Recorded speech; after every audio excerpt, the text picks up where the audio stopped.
आयुर्वेद के विज्ञान, आयुर्वेद के दर्शन और आयुर्वेद के गूढ़ रहस्यों को लेकर के हम विविध चर्चा को कर रहे हैं।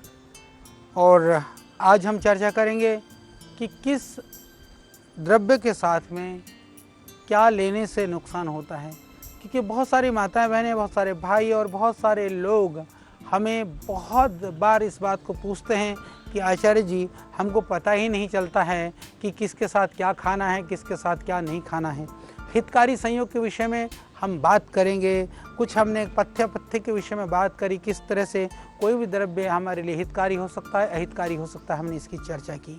तो आज हम विशेष करके बात करने वाले हैं किसके साथ में कौन सा पदार्थ अहितकारी है, नुकसानदायक है। कहा कि दूध के साथ में दही लेना बहुत ही हानिकारक है, दूध के साथ नमक हानिकारक है, दूध के साथ मूली नहीं लेनी चाहिए, दूध के साथ मूली के पत्ते भी नहीं खाने चाहिए, और दूध के साथ कच्चे सलाद भी नहीं लेने चाहिए। दूध के साथ सहजन हो, चाहे इमली हो, खरबूजा हो, चाहे बेल। इस विषय में मैं थोड़ा सा निवेदन करना चाहता हूँ। हम लोग कई बार जैसे मैंगो शेक की तरह से बेल शेक बना लेते हैं, पके हुए बेल को। पके हुए बेल का ध्यान रखिए मेरे भाई, कभी भी दूध में पके हुए बेल को डाल करके शरबत जैसा बनाने का या बिल्व शेक बनाने का प्रयास मत करना। उसको पानी में ही आप उसको मसल करके, छान करके शरबत बना करके पीना, क्योंकि आयुर्वेद की दृष्टि से ये बहुत ही हानिकारक है। और दूध के साथ साथ में जो नारियल है, नारियल को भी, चाहे वो कच्चा नारियल हो चाहे पक्का नारियल हो, नहीं लेना चाहिए। हालांकि नारियल को यदि मान लीजिए कि खीर बनी हो, खीर में दूध पड़ता है, फिर नारियल को कद्दूकस करके उसमें डाला जाता है एज ए ड्राई फ्रूट, उसमें अहितकारी नहीं माना गया है, विरुद्ध नहीं माना गया है। परंतु नारियल चबाते हुए, दूध पीते हुए करना ये विरुद्ध माना गया है। इसी तरह से जो आमड़ा है, आमड़ा जो खट्टा फल होता है, कोई भी खट्टा फल है, नींबू है, जो जिसको लिकुच कहते हैं, बढ़ल, खटल बढ़ल जो होता है ना, खट्टे फल होते हैं, वह भी हानिकारक माने गए हैं। इसी तरह से जो करौंदा है, करौंदे को भी बहुत ही दूध के साथ लेने में हानिकारक माना गया है। कमरख है या जामुन के साथ भी कभी दूध का सेवन नहीं करना चाहिए। जितने भी फल हैं, अनार है, अनार के साथ भी दूध नहीं लेना चाहिए। आंवले के साथ भी दूध नहीं लेना चाहिए। हालांकि च्यवनप्राश के साथ दूध पीने का विधान आयुर्वेद में कहीं कहीं पर मिलता है, पर सिर्फ आंवले के पाउडर के साथ दूध आपको नहीं लेना चाहिए। गलगल है, तोरई है, ये भी नहीं लेना चाहिए। और दूध, गुड़ खा करके आप दूध पी सकते हैं, परंतु गुड़ के साथ या तिल के साथ भी, उड़द मोठ के साथ भी इस तरह से दूध लेना मना किया गया है। हम लोग यदि देखें तो गुड़ के साथ दूध पीने की हमारे यहाँ परंपरा है, परंतु आयुर्वेद की दृष्टि से आपको गुड़ खा करके दूध पीना या दूध पी करके गुड़ खाना वो लाभकारी माना गया है, पर गुड़ को दूध से ज़्यादा पानी का साथ लेने में लाभकारी माना गया है। इसीलिए हमारे अभी भी जो पूरब के साइड में यदि आप जाते हैं तो वहाँ पर पानी को खाली नहीं देते हैं, वो या तो पतासे के साथ में या गुड़ के साथ देते हैं। वो भी आयुर्वेद की ही परंपरा है जो अभी तक चली आ रही है। इसी तरह से हालांकि हम सत्तू को दूध में डाल करके भी लेते हैं, घोल करके भी लेते हैं, वो भारी होता है, वो पचने में नुकसान करता है, वो गैस करता है। इसीलिए कहा कि जो है सत्तू को दूध में लेना वो हानिकारक है। और किसी भी तरह के कोई भी, जैसे मैंने कहा, तेल है, चाहे खटाई है, मछली भी, दूध के साथ मछली का सेवन तो बहुत ही खतरनाक माना गया है, उसको कुष्ठकारक माना गया है। तो ये दूध के साथ क्या नहीं लेना है, जैसे मैंने बताया, इसमें से सत्तू और गुड़ दो द्रव्य ऐसे हैं जिनको लेने में थोड़ी सी सावधानी बरती है। थोड़ी सी जिसके प्रकृति थोड़े से मजबूत कोष्ठ वाले हैं वो ले सकते हैं, बाकी कुछ चीज़ें तो ऐसे हैं वो किसी को भी नहीं लेना चाहिए। तो कुछ लोग कहते हैं, जैसे बंगाल में, बिहार में, नॉर्थ ईस्ट में, नेपाल में लोग क्या करते हैं कि दूध भात खाते हैं। वहाँ दूध भात की बड़ी परंपरा है। तो वहाँ पर जैसे देश साथ में हम कह सकते हैं, देश की प्रकृति के हिसाब से कभी कभी जो विरुद्ध आहार भी थोड़ा सा अनुकूल हो जाता है, नुकसान कम करता है, फिर भी वो प्रकृति के हिसाब से, देश के हिसाब से थोड़ा साथ में हो सकता है, परंतु सब्जी डले हुए भात के साथ दूध वो थोड़ा आयुर्वेद की दृष्टि से उचित नहीं माना जा सकता है। पर वहाँ बरसों से खाते हैं, लोग खा रहे हैं, उनकी प्रकृति ऐसी बन गई हो तो भी मेरे भाई मेरा निवेदन है कि आप नमक थोड़ा कम ले लें, दूध भात खा लो, फिर दूध भात के बाद में फिर आप सब्जी भात बाद में खा लेना, परंतु मछली भात के साथ दूध भात मत खाना। बस ये खतरनाक है, नहीं तो स्किन डिजीज हो जाएगा, खुजली मच जाएगी और कुछ बीमारी होगी। फिर इसी तरह से कहा दही के साथ में खीर बिल्कुल नहीं, क्योंकि खीर में दूध है तो दही के साथ नहीं खाना है। पर इस विषय में दूध है वो भी नहीं लेना और पनीर भी नहीं लेना और गर्म पदार्थ भी नहीं खाना, क्योंकि दही के साथ गर्म पदार्थ लेंगे तो अलग बात है। फिर आप कहेंगे कि दही में कढ़ी बनाने के लिए, कढ़ी बनाने से उसकी प्रकृति परिवर्तित हो जाती है। दही का कढ़ी बनाने का आयुर्वेद में निषेध नहीं है, परंतु खाते समय खट्टी दही, ठंडी दही के साथ गर्म पदार्थ नहीं खाना। भोजन करते समय यदि आप खाना खा रहे हों तो गरम गरम भात में दही मत डालना, थोड़े भात को नॉर्मल टेम्परेचर होने देना। यदि आप खा रहे हैं रोटी तो बिल्कुल गरम गरम पराठे के साथ में दही पराठा बड़ा स्वाद आता है, खाने के हिसाब से कोई हानिकारक नहीं है, पर बहुत ज़्यादा गर्म है तो गरम गरम मत खाना, थोड़ा नॉर्मल टेम्परेचर में आने दे करके खा लेना। इसी तरह से तेज़ गर्म भोजन के साथ भी दही को निषेध किया गया है, क्योंकि प्रायः इन गलतियों को हम करते रहते हैं, हमको पता चलता नहीं है, इससे कई सारी हानियाँ हम उठाते रहते हैं।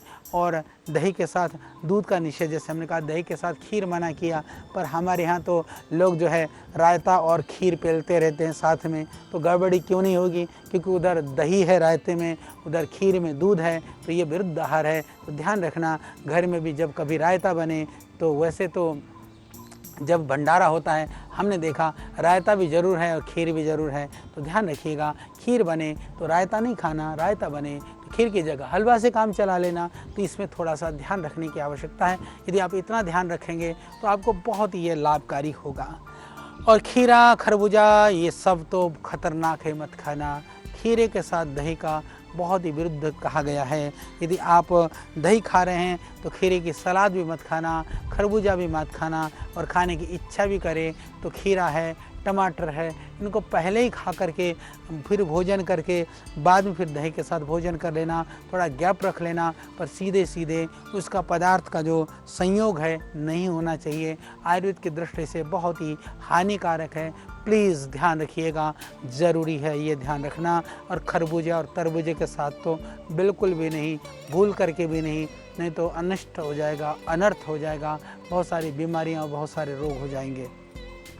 इसी तरह से खीर के साथ में नहीं लेना है, क्या नहीं लेना है, कटहल बिल्कुल भी नहीं लेना। हालांकि कटहल को इधर हम बात करें, कटहल की सब्ज़ी भी नहीं लेनी है, कटहल का पका भी नहीं लेना है। तो कई बार खीर बनी हो तो कटहल की सब्ज़ी मत बनाना, खीर बनी हो जैसे हमने कहा कि दही है, नींबू है, ये मत लेना। खीर के साथ सत्तू भी मत खाना और खीर के साथ शराब भी मत पीना। यदि आपने खीर वगैरह खाई हो, शराब तो वैसे भी हानिकारक द्रव्यों में आयुर्वेद में गणना है, पर यदि लाभ भी चाहिए तो भी खीर के साथ, यदि आपको पीनी भी हो तो प्लीज़ खीर के साथ तो कतई भी नहीं। और इसी तरह से शहद के साथ में कहा कि जो काकमाची होती है, मकोई होती है, मकोई की सब्ज़ी वगैरह नॉर्थ ईस्ट में ज़्यादा पकाया जाता है, नॉर्थ ईस्ट में साग खाई जाती है, अन्यत्र भारत में तो अभी खाते नहीं है। साउथ में कभी कभी कहीं खाया जाता है, जिसको मकोई बोलते हैं, काकमाची बोलते हैं। हालांकि उसके जो फल हैं वो फल दक्षिण में खाए जाते हैं। दक्षिण में वो जो है वहाँ पर जो कंटकारी होता है, छोटी बड़ी कंटकारी, उसके भी फल खाई जाती हैं सब्जी के रूप में, उसको सूखा करके बड़े सांभर वगैरह में भी डाला जाता है। पर ध्यान रहे कि यदि इस तरह की जो काकमाची, मकोए ये ले रहे हों तो आप शहद का सेवन बिल्कुल भी मत करिएगा। और प्राचीन काल से ही कहा गया कि समान मात्रा में घी नहीं लेना चाहिए, शहद के साथ में बहुत ही हानिकारक माना गया है। विशेष करके कई लोगों ने कहा कि घी समान मात्रा में लेने से क्या विष का काम करता है क्या। कुछ लोग क्योंकि एक्सपेरिमेंट करने वाले होते हैं, कुछ अनाड़ी होते हैं, पर ध्यान रहे घी नया घी होगा तो थोड़ा कम हानि करेगा, यदि पुराना घी होगा तो ज़्यादा नुकसान करेगा। इसलिए ध्यान रहे जितना पुराना घी होता जाएगा उतना ही वो नुकसान करता जाएगा। इसी तरह से शहद में कभी भी वर्षा के जल में शहद मिला कर नहीं लेना चाहिए, और शहद के अंदर तेल या चर्बी युक्त कोई पदार्थ नहीं डालने चाहिए।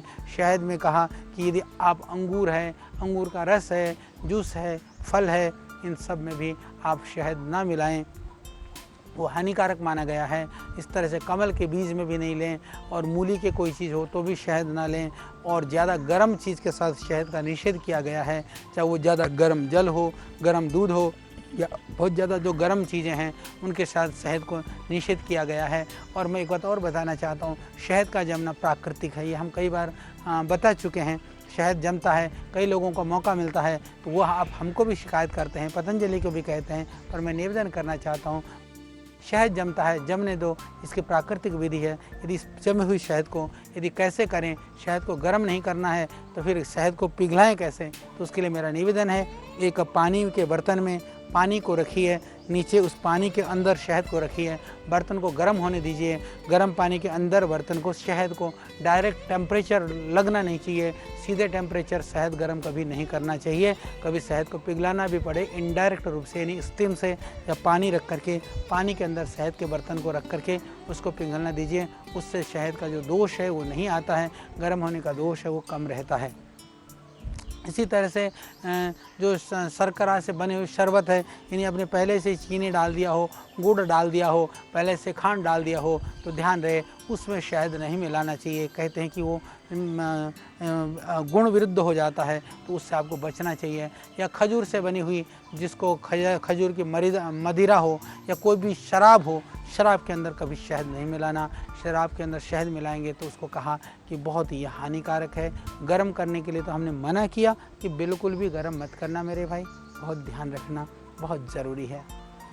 अब हम बात करेंगे जल के साथ। जल भी इस साथ भी कोई चीज़ विरुद्ध हो सकता है, बिल्कुल हो सकता है। जल जीवनदायी है, जल ही जीवन है, पर जल जीवन तब है जब थोड़ा सावधानी से हम सेवन करें तो जीवन है। तो शीतल जल के साथ में कभी भी घी, तेल, ये सब चीज़ें नहीं लेनी चाहिए। गर्म दूध, जैसे आपको प्यास लग रही है, आपने कहा कि भाई पानी पिला दे, ठंडा डाल पिया, घटाघट ऊपर से गर्म दूध पिया, तो नुकसान करेगा, वो हानि करेगा।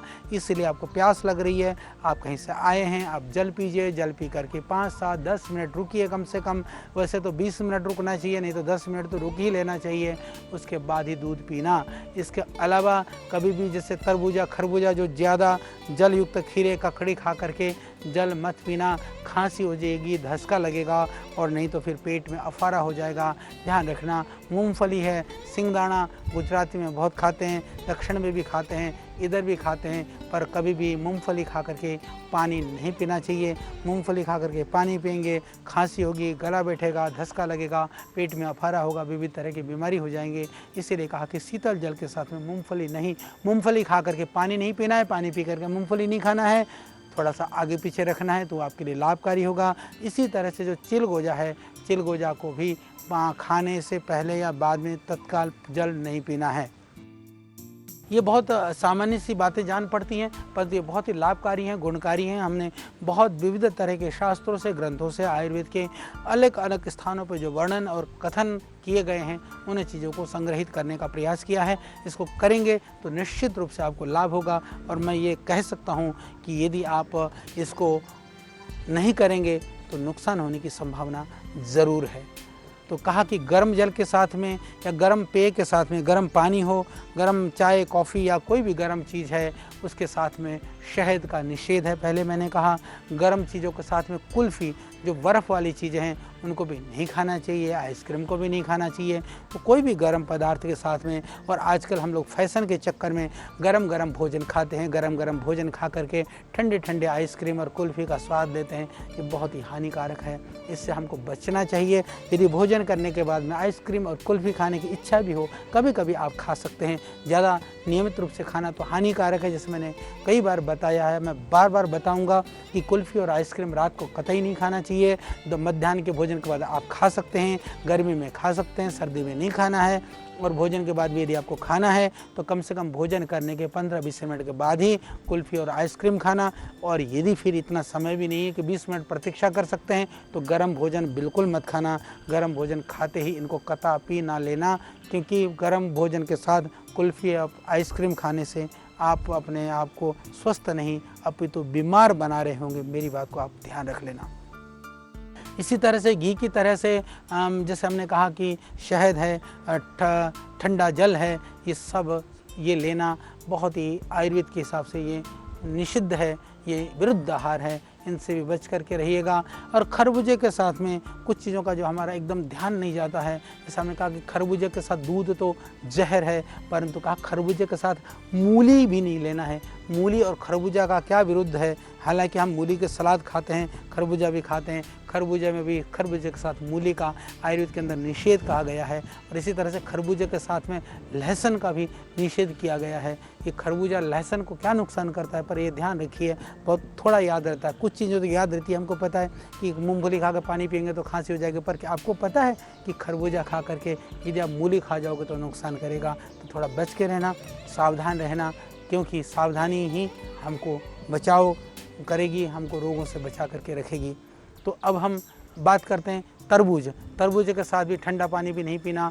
और तरबूज के साथ एक विचित्र बात कही, खरबूजे के साथ मूली का निषेध किया, तो तरबूजे के साथ में कहा कि पुदीना। पुदीना और तरबूजे का क्या विरुद्ध है, ये आपको थोड़ा सा समझने की बात है। पर तरबूज खा रहे हो तो पुदीने की चटनी या पुदीना वाली चीज़ों से थोड़ा सा बचिएगा। पानी तो पीना ही नहीं है खरबूजे तरबूजे के साथ में, ये ध्यान रख लेना। यदि मान लीजिए कि जैसे हम लोग जो सिरका होता है, जो विनेगर होता है, विनेगर वैसे तो डाइजेस्टिव होता है, लाभकारी होता है। आजकल जामुन का सिरका है, एप्पल का सिरका है, ये विनेगर हमको बहुत मिल जाता है, बहुत लाभकारी भी है, पाचन और डाइजेशन के लिए बहुत अच्छा माना गया है। परंतु ध्यान रहे, मैंने देखा है हमारे यहाँ एक हमारे मित्र हैं, संत हैं, साधु हैं, वो बड़ा विनेगर पीते हैं, पर बिहार साइड के भात भी दबा करके खाते हैं, पर चावल खा करके थाली भर के चावल खाते हैं, बाद में एक कटोरा सिरका पी लेते हैं। ये खतरनाक है।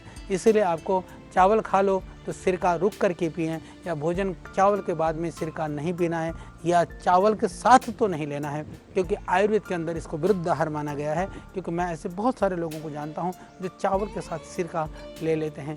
प्लीज़ मत लीजिएगा, क्योंकि ये आपके लिए लाभकारी नहीं है, ये आपके लिए हानिकारक है। और इसी तरह से तिल की पिट्ठी के साथ में जो है पोई साग को पका करके, यानी तिल के साथ में जो पोई साग है, जो पोई साग ये बंगाल वगैरह में, बिहार में भी, या मैं नॉर्थ ईस्ट की बात करूँ तो उधर ज़्यादा लिया जाता है। तो तिल के पिट्ठी के साथ में पोई साग का नहीं सेवन करना है। और नमक तो वो ज़्यादा मात्रा में हानिकारक है। कभी भी किसी भी द्रव्य के साथ में नमक ज़्यादा मत खाना, वो नमक कम खाना, नमक खाना पर कम खाना। इसीलिए ज़रूरी है, ज़्यादा नमक खाएंगे, ज़्यादा मात्रा में खाएंगे, लंबे समय तक खाएंगे तो ये बहुत ही हानिकारक है। क्योंकि नमक अपने आप में ही मात्रा विरुद्ध है। ये यानी कि नमक की मात्रा उच्च होते ही वो आपको किसी न किसी रोग में, किसी खड्डे में ले जा करके डालेगा। शरीर में स्वेलिंग करेगा, बीपी हाई करेगा, बेचैनी करेगा, तृषा प्यास को बढ़ाएगा और न जाने क्या क्या करेगा। इसलिए नमक ज़रूर कम खाना आयुर्वेद के अंदर स्पष्ट उल्लेखित है। इसी तरह से कहा कि जो अंकुरित धान्य हैं, चने हैं, चने के साथ में जो कमल नाल है, जिसको भीष बोलते हैं, कमल के जो नाल आता है, सब्जी बनाई जाती है। पर ध्यान रखिए, कभी भी किसी भी अंकुरित धान्य के साथ में उसकी सब्जी नहीं बनाना। हालांकि कम ही बनाया जाता है, पर अंकुरित यदि आप खा रहे हों तो कमल नाल की सब्जी खा रहे हों तो किसी भी तरह के जो स्प्राउट है उसको साथ में नहीं लेना। क्योंकि आयुर्वेद में कहा कि यह भोजन बिल्कुल विरुद्ध है। कमल नाल जो भीष है, कमल का जो डंठल है, तो ये बहुत सारी जगह पर खाया जाता है, पंजाब से लेकर के बिहार से लेकर के दक्षिण भारत तक, नॉर्थ ईस्ट तक। परंतु ध्यान रहे कि जितने भी स्प्राउट हैं, जितने भी अंकुरित अन्न हैं, उसके साथ में नहीं लेना चाहिए। और एक जैसे मैंने कहा काक माची मकोई जिसको बोलते हैं, जो दक्षिण भारत में और नॉर्थ ईस्ट में खाई जाती है, उनके साथ में कहा कि आप मकोई पकाएं तो काली मिर्च और पिपली वगैरह न डालें, उसमें जो गुड़ भी ना लें। हालांकि गुड़ और मकोई नहीं, लोग उसमें नमक डालते हैं, पर काली मिर्च ज़रूर डालते हैं। साउथ वाले उन भाई बहनों के लिए निवेदन है कि काली मिर्च या पिपली मत डालिएगा, वो नुकसान करता है आयुर्वेद के हिसाब से। और लिखा कि जिसमें मछली वगैरह पकाई गई हो तो मछली मांस आदि का, वैसे तो देखिए प्रकृति के विरुद्ध, मतलब प्रकृति का विरुद्ध हम यदि आध्यात्म और यदि बात करते हैं धर्म आदि की, तो इसको उस विरुद्ध माना गया है। परंतु आयुर्वेद का जो शास्त्र है ना, क्योंकि हम थोड़ी थोड़ी कहीं बात करेंगे, हो सकता है हम कहीं मांस की या कहीं अंडे की यदि भी हम बात करें, तो इसका अर्थ ये नहीं है कि हम उसका समर्थन करते हैं या हम समर्थक हैं। क्योंकि आयुर्वेद का जो कथन किया ऋषियों ने दोनों तरह से कथन किया। जो सदाचारी हैं, जो सच्चरित्रवान हैं, उनको ये कहा कि सच्चरित्र और सदाचार कैसे रहा जा सकता है, कैसे सुख मिलता है। परंतु उन्होंने दुष्टों के लिए कहें, या जो मांसाहारी हैं या जितने भी तरह के जो जीवन जीने वाले लोग हैं, सभी लोगों के लिए निस्वार्थ भाव से इस आयुर्वेद का उपदेश दिया है, सभी लोग निरोगी हों।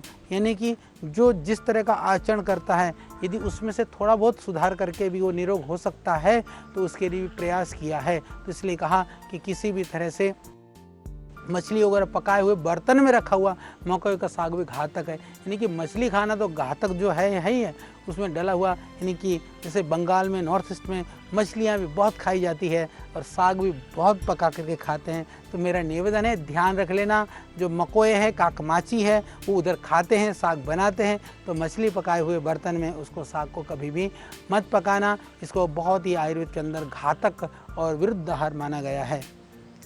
इसी तरह से जो उड़द की दाल है, मेरे भाई हमारे यहाँ बहुत सारे पश्चिम उत्तर प्रदेश में जब सहारनपुर इधर जाते हैं, शामली, मुजफ्फरनगर में, तो उनका तो जो है भोजन में यदि उड़द की दाल नहीं तो उनको मज़ा नहीं आता है, स्वाद नहीं आता है, प्रतिदिन उसको खा लेते हैं। पर उधर मूली को भी खूब चबा करके खाते हैं। तो ध्यान रख लेना, यदि भोजन में उड़द की दाल है तो मूली मत खाना, क्योंकि ये तो आप कहेंगे जी हमने कभी सोचा ही नहीं। अभी सोच लो, अब कर लो। उड़द की दाल पकी हो तो उड़द की दाल खा लो, मूली मत खाना। मूली खानी हो तो उड़द की दाल मत लेना, या मूली पहले खा लेना, भोजन के समय पर मत खाना।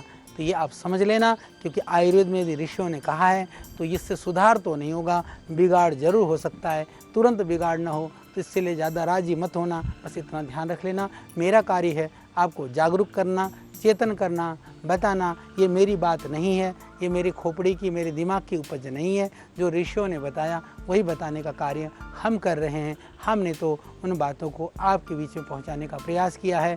और कहा कि केले के साथ में मट्ठा भी नहीं पीना चाहिए। ध्यान रहे, कई लोग केले के साथ मट्ठा ले लेते हैं, या जिस तरह से वो मट्ठे के अंदर केले को डाल करके बनाना शेक, मैंगो शेक की तरह से वो बनाते हैं, तो वो नहीं लेना चाहिए। और इसी तरह से कांसे के बर्तन में घी को ज़्यादा दिन नहीं रखना चाहिए। वो कहा कि कांसे के बर्तन में घी रखते हैं तो विषाक्त हो जाता है, ध्यान रखना। हालांकि आजकल लोग स्टील के बर्तन में रखते हैं, पर फिर भी कभी गलती से ऐसा मत करना।